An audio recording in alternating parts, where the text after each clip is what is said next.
avons réussi à endiguer cette agression barbare du Rwanda. Euh, Quand ils ont appris, ils ont entendu parler du fameux deal que nous allons signer avec les États-Unis, qui n'est pas du tout un deal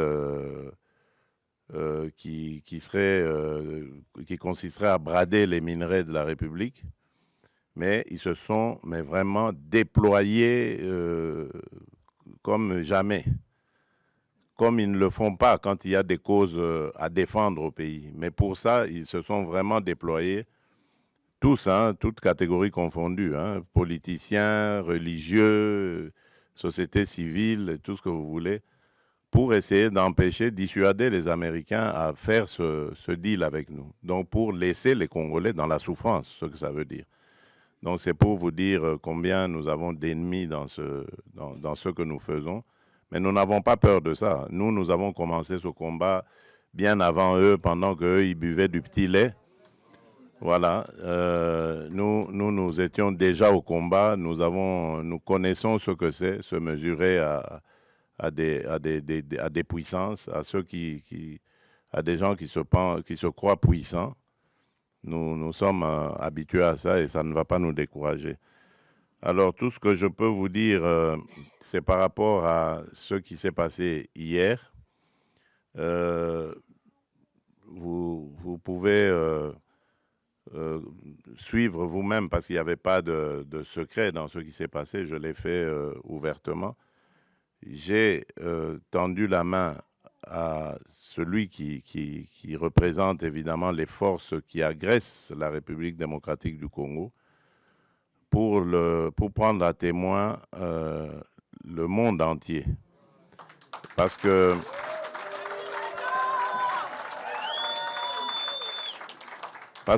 depuis un certain temps, vous ne le savez pas, c'est des batailles qui se passent dans les milieux diplomatiques. Vous n'êtes pas forcément toujours au courant, mais les initiés peuvent le savoir. Depuis un certain temps, on nous faisait passer, nous les victimes, comme étant des va-t-en-guerre, alors que c'est nous qui sommes agressés et que nous avions, en tant que victimes, le droit de nous défendre. Eh bien, mais dans ce droit que nous exercions de nous défendre, on commençait à vouloir nous présenter comme des gens qui ne voulaient pas la paix, qui voulaient la guerre. Et donc, moi, j'ai voulu montrer au monde entier que ce n'était pas vrai, que nous sommes les premiers à vouloir la paix. Et puisque nous voulons cette paix, ben, je tends la main maintenant pour dire, OK, alors, puisque vous dites que c'est nous qui voulions la guerre, ben maintenant je dis, nous voulons la paix, alors répondez à cela. Et vous avez vous-même suivi la réponse. Voilà. Donc, c'est pour vous dire que nous avons réussi à démasquer, évidemment, ceux qui se cachaient derrière cette manipulation. Et je vous dis que cette manipulation, elle va jusqu'à l'intérieur du pays. Tous ceux qui parlent de dialogue et tout ça, qui présentent aussi à leur manière les choses en disant, voilà, on ne veut pas du dialogue. Oui, on ne veut pas de ce dialogue-là. Oui. Celui-là, on n'en veut pas. On veut d'un dialogue entre Congolais qui sont tous contre cette agression. La seule chose que je demande à ces gens qui veulent le dialogue, c'est d'abord de condamner l'agresseur, de le nommer clairement et de le condamner. Et là, alors, on va dire, ce sont des patriotes qui peuvent se mettre à nos côtés pour parler dialogue. On ne parle pas dialogue avec des émissaires des agresseurs, qui d'ailleurs, quand ils arrivent à la table des discussions, parlent que d'intérêts des agresseurs. Ils ne parlent pas des intérêts des Congolais. Il n'y a rien qui concerne les Congolais. Tout est tourné sur comment est-ce que on va. Alors ça, moi j'ai dit, ça n'arrivera plus, en tout cas à moins qu'on me dégomme, on me tue, mais tant que je serai vivant, ça n'arrivera pas. Ça n'arrivera pas parce que c'est à cause de ça que nous sommes toujours dans nos problèmes ici. toutes ces farces qu'ils ont appelées dialogue et ceci, cela, qui se sont terminées par des brassages, des mixages, des unions nationales ou que sais-je encore. Et c'est tout ça qui a amené les problèmes que nous avons. Et donc moi, j'ai dit plus jamais. Donc je veux bien qu'on discute des problèmes du pays, parce que comme dans tous les autres pays, notre pays aussi a des problèmes. On peut en discuter, mais ça ne veut pas dire qu'il faut se terminer, ça doit se terminer par des brassages, des mixages. On a introduit dans nos institutions des gens qui sont inféodés, des gens qui ont des nationalités douteuses, des choses comme ça. Ça, c'est...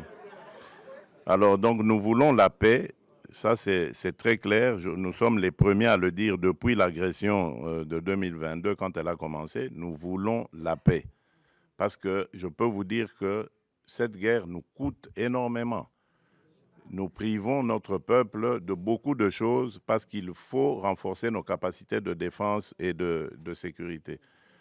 Et si on peut éviter cela et consacrer quand même ce peu de ressources à continuer à développer le social du peuple, les infrastructures, l'agriculture et tout ça, mais je signe des deux mains. Donc c'est pour ça que je dis, la paix, je la veux de tout cœur, mais pas à n'importe quel prix, pas une paix factice qui va encore nous rejeter, nous remettre dans les travers du passé et encore nous amener des problèmes et des victimes innocentes dans notre pays. Donc c'est ça que je tenais à vous dire. Laissez parler les aigris, les ignorants, laissez-les parler. Nous savons ce que nous faisons et je peux vous garantir qu'à aucun moment je ne trahirai mon pays ni mon peuple. Et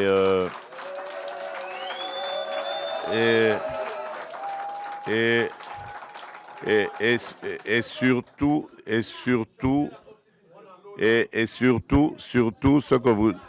ce que vous devez savoir, faire la paix, ce n'est pas une faiblesse. Voilà. Et croyez-moi, je suis très très loin d'être faible. Voilà. Je crois que j'ai réussi à le prouver.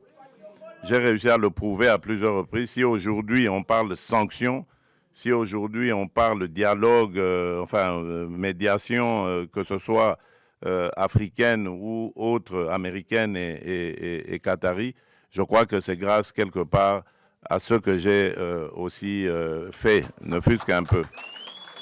Donc, ce n'est pas du tout une faiblesse, au contraire, c'est une noblesse de savoir faire la paix des braves. Je l'ai proposé, j'attends la réponse, je sais que ça a troublé, je ne tiens pas compte de ce qui est sorti, je sais qu'ils vont réfléchir et ils vont me faire une offre et c'est ce que j'attends. Voilà, merci.